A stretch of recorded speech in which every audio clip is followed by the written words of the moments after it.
My husband and I hadn't spoken a word to each other in a year. When he finally returned to the States and tried to initiate a truce, he reached out to take my hand right in front of his subordinates. I instinctively flinched, pulling away. When he tried to slide his arm around my waist, I shoved him off entirely. Later, a friend asked me why I wouldn't just give him another chance. I couldn't help but vent.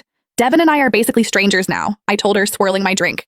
Being in the same room as him gives us absolutely nothing to talk about. The silence is so suffocatingly awkward I want to dig a hole through the floorboards and bury myself. My friend's expression suddenly contorted. Her eyes darted frantically to a spot just over my shoulder. I turned around. There he was. Devin stood frozen a few feet away, his face completely drained of color.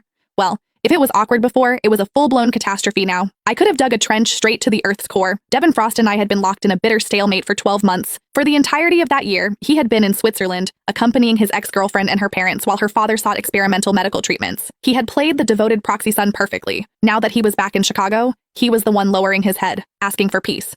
Before he left, he hadn't said a word of goodbye. But a year is a long time. The blinding, white-hot rage I used to feel had mostly burned out, leaving only a cold pile of ash.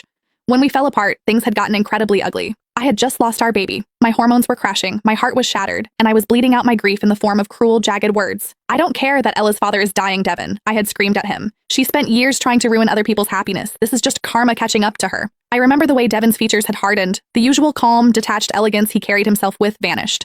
He narrowed his eyes, and the look he gave me was absolute ice. "Joyce," he had growled, his voice dangerously low. "How can you be so vicious?" That was the last time we saw each other. The very next day, he boarded a private flight to Zurich with Ella and her parents. Since returning a month ago, Devin had been playing the role of the attentive, perfect husband to a terrifying degree. My friend leaned in, whispering, "Joe, he's been back for weeks. Are you really going to keep icing him out? He's gorgeous, he's a tech billionaire, and trust me, there is a line of women waiting for you to drop the ball." She wasn't wrong.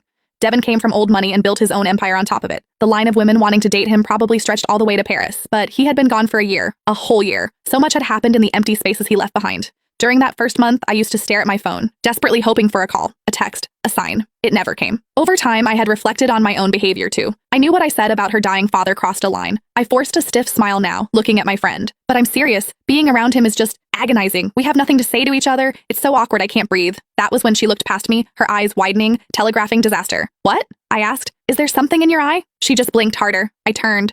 Devin's tall, imposing frame was rigid. His skin was pale under the dim lighting of the venue. My mouth twitched in a grimace of sheer mortification. His dark eyes locked onto mine, a storm of turbulent emotions swirling in their depths. Without a word, he closed the distance between us and wrapped his hand around my wrist.